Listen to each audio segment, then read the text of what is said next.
પ્રવર્તમાન ગેસ અછતની પરિસ્થિતિ વચ્ચે કોમર્શિયલ ગેસ સિલિન્ડર સમયસર ઉપલબ્ધ ન થતા ખાદ્ય ચીજવસ્તુઓ બનાવતા વેપારી વર્ગને ભારે હાલાકીનો સામનો કરવો પડી રહ્યો છે.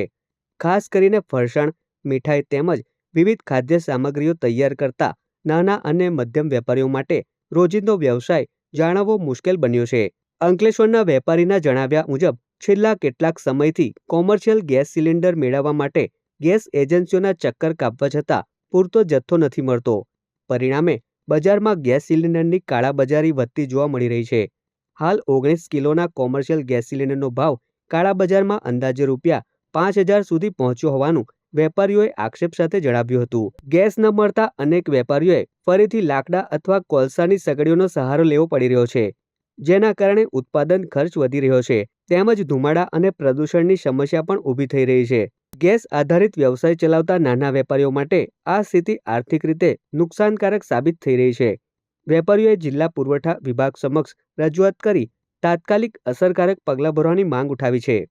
મારી ભરૂચ જિલ્લાના પુરવઠા વિભાગને અને અંકલેશ્વર તાલુકાના પુરવઠા વિભાગને નમ્ર નિવેદન સાથે એક અમે અપીલ કરીએ છીએ કે અમારા જેવા નાના ધંધાકર્તાઓને જે અમે કોમર્શિયલ ગેસ બોટલ વાપરીએ છીએ તે બોટલોની સપ્લાય થયા પછી આજ દિન સુધી અમને મળી નથી.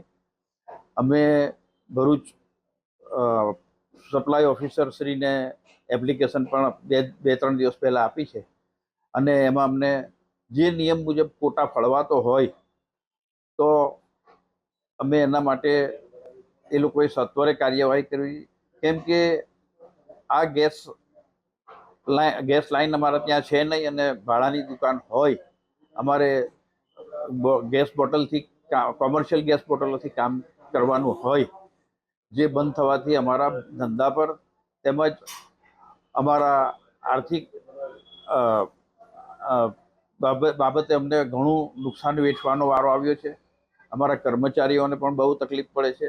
અમે હાલમાં લાકડા અને કોલસા પર અમારો માલ બનાવીએ છીએ અને કેટલોક માલ અમે આ ગેસની સપ્લાય ન હોવાને કારણે બનાવી શકતા નથી, જે અમારું આર્થિક નુકસાન છે. તો મારી નમ્ર અરજ કલેક્ટર સાહેબશ્રીને છે, અંકલેશ્વર એસડીએમ સાહેબને પણ છે કે એવો હસ્તક્ષેપ કરીને જેમ બને તેમ જલ્દી કોમર્શિયલ ગેસ ઉપભોક્તાઓને જરૂરી મદદ કરી અને સત્વરે સપ્લાય મળે એવી કાર્યવાહી કરે.